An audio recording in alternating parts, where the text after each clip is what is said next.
운전 중 스마트폰을 확인한 건 고작 1초였습니다. 고개를 들었을 때 앞차는 이미 멈춰 있었고 당신은 본능적으로 핸들을 꺾습니다. 누군가는 털끝 하나 다치지 않고 차에서 걸어 나옵니다. 하지만 바로 옆 차선의 누군가는 그 자리에서 생을 마감합니다. 우리는 이것을 운이라고 부릅니다. 천운이 따랐다 혹은 재수가 없었다라고 말이죠. 하지만 만약 이 모든 게 운이 아니라면 어떨까요? 당신이 핸들을 왼쪽으로 15도 꺾을지 오른쪽으로 20도 꺾을지, 그리고 그 결과로 당신의 장기가 얼마나 파열될지, 정확히 몇 %의 확률로 사망할지, 이 모든 것이 사고가 나기 전부터 이미 계산되어 있었다면요. 오늘은 뇌과학과 물리학이 밝혀낸 불편한 진실, 자유의지의 부재와 설계된 죽음에 대해 이야기해보려 합니다. 당신이 지금 이 영상을 클릭한 것조차 당신의 의지가 아니었다면 믿으시겠습니까? 여러분은 최신 비디오 게임을 해보신 적 있습니까? 총알이 벽에 박히면 파편이 튀고 차가 부딪히면 찌그러집니다. 우리는 감탄합니다. 와, 진짜 같다. 하지만 개발자들은 이걸 진짜 같다고 표현하지 않습니다. 그들은 물리 엔진이 연산했다고 말합니다.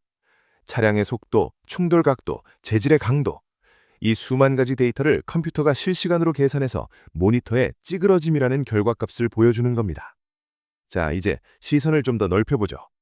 일론 머스크를 포함한 많은 과학자는 이 세상이 고도로 발달한 시뮬레이션일 확률이 99.9%라고 말합니다. 이 가설이 맞다면 우리가 겪는 교통사고는 게임 속 이벤트와 다를 게 전혀 없습니다. 생각해 보십시오. 사고 순간 유리 파편 하나가 당신의 눈을 스쳐 지나갑니다. 이건 우연일까요? 시뮬레이션 우주론에서 우연이란 존재하지 않습니다. 그저 입력값에 따른 출력값이 있을 뿐입니다. 바람의 세기, 유리의 강도, 당신의 고개 각도라는 변수들이 슈퍼컴퓨터에 입력되었고 그 물리 엔진은 정확히 당신의 눈을 0.1mm 차이로 빗나가게 연산해낸 겁니다. 만약 그 시뮬레이터가 당신의 죽음을 의도했다면? 간단합니다. 변수 하나만 바꾸면 됩니다. 당신의 반응 속도를 0.01초 늦추거나 타이어의 마찰 계수를 아주 조금만 낮추면 되죠. 그 미세한 조정 하나로 결과값은 생존에서 사망으로 바뀝니다. 너무 기계적인 이야기 같나요? 하지만 진짜 공포는 이제부터입니다. 우리를 조종하는 것이 외부의 물리 엔진만이 아니기 때문입니다. 많은 분이 이렇게 반박할 겁니다. 아니, 핸들을 꺾은 건 나야. 내 순발력으로 피한 거라고. 과연 그럴까요? 여기 뇌과학 역사상 가장 충격적인 실험 하나를 소개합니다. 1983년 벤자민 리벳 박사의 실험입니다. 실험은 간단했습니다. 피실험자에게 원하는 순간에 버튼을 누르게 했습니다. 그리고 뇌파를 측정했죠. 상식적으로는 의지, 뇌신호, 행동이어야 합니다. 눌러야지 생각하고 뇌가 명령하고 손가락이 움직이는 거죠. 하지만 결과는 정반대였습니다.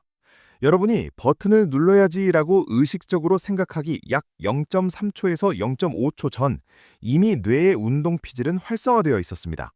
이게 무슨 뜻일까요? 내가 결심하기 전에 뇌는 이미 누르기로 결정하고 신호를 보냈다는 겁니다.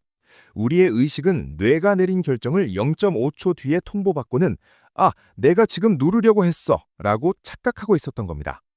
다시 교통사고 현장으로 돌아가 봅시다. 트럭이 달려듭니다. 당신은 급하게 핸들을 꺾어 사고를 피했습니다. 당신은 생각하겠죠? 휴, 내가 집중해서 살았다. 아닙니다. 뇌과학적으로 보면 순서는 이렇습니다. 시뮬레이션 시스템이 트럭이라는 데이터를 입력합니다.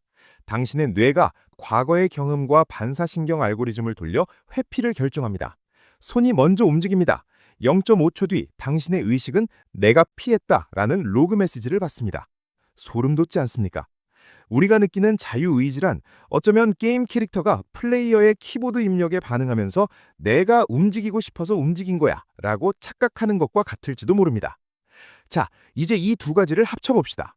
외부의 물리법칙도 코드로 짜여 있고 내부의 내 생각과 행동조차 뇌라는 기계장치의 전기 신호일 뿐이라면 이 세상을 만든 설계자 혹은 관리자 입장에서는 교통사고 같은 상황을 얼마나 정교하게 구현할 수 있을까요? 19세기 프랑스의 수학자 라플라스는 이런 말을 했습니다. 우주의 모든 원자의 위치와 운동량을 알고 있는 존재가 있다면 그는 과거와 미래를 완벽하게 알 수 있다. 이것이 바로 라플라스의 악마입니다.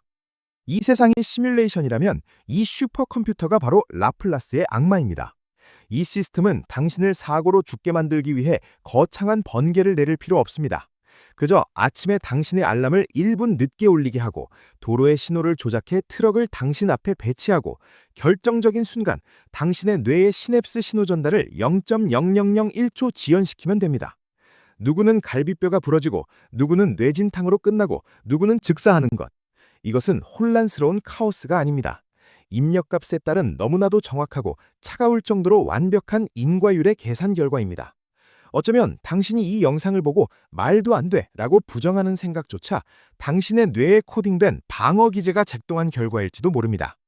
오늘 우리는 조금 불편한 진실을 마주했습니다.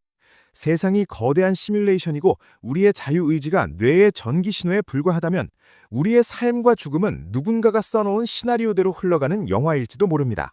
누군가는 이것을 허무주의라고 말합니다. 어차피 정해져 있다면 노력할 필요 없잖아. 하지만 반대로 생각해볼까요? 이토록 정교하고 이토록 치밀하게 설계된 세상이라면 당신이라는 존재는 이 우주에서 엄청난 양의 리소스를 쏟아부어 구현해낸 가장 중요한 캐릭터일 수도 있습니다. 비록 자유의지가 착각일지라도 우리가 느끼는 고통, 슬픔, 그리고 기쁨이라는 감정의 데이터는 이 시뮬레이션 안에서만큼은 진짜니까요. 여러분의 생각은 어떠십니까? 지금 여러분이 달고 있는 댓글은 당신의 의지입니까? 아니면 프로그래밍된 알고리즘의 결과입니까?